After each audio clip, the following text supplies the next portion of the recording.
जय शिवराय शेतकरी मित्रांनो स्वागत आहे तुमचं राजा शेतकरी या युट्यूब चॅनलवर. तर शेतकरी मित्रांनो, हे आहे वनिता कंपनीचं पीडीएच 3242 प्लस 2.8% फेरस. यामध्ये 32% फॉस्फरस, 42% पलाश, पोटॅश आणि 2.8% फेरस हे आपल्याला घटक पाहायला मिळतात.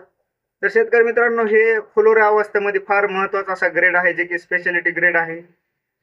तर शेतकरी मित्रांनो, फ्लोराच्या अवस्थेमध्ये ज्या वेळेला पांढरी मुळी आपली ऍक्टिव्ह असते, त्यावेळेला याच्यातील जो फॉस्फरस आहे तो अपटेक होण्यास जास्त मदत होते. त्यामुळे आपल्याला फुलाची संख्या, फळाची संख्या वाढलेली दिसून येते. त्याचबरोबर जे काही झाडावर ट्रेस आलेला आहे किंवा झाडाची रोगप्रतिकारक शक्ती कमी झालेली आहे, ते सुद्धा या ठिकाणी रोगप्रतिकारक शक्ती वाढवतं, म्हणजे दुसरे अटॅक वगैरे होऊ देत नाही. तर शेतकरी मित्रांनो, याचे प्रमाण आपल्याला वापरायचे आहे 2.5 किलो, 2 ते 2.5 किलो पर एकर आपल्याला याचं प्रमाण वापरायचं आहे, जे की एक बकेट आपण 1 एकरी वापरू शकतो. जय शिवराय.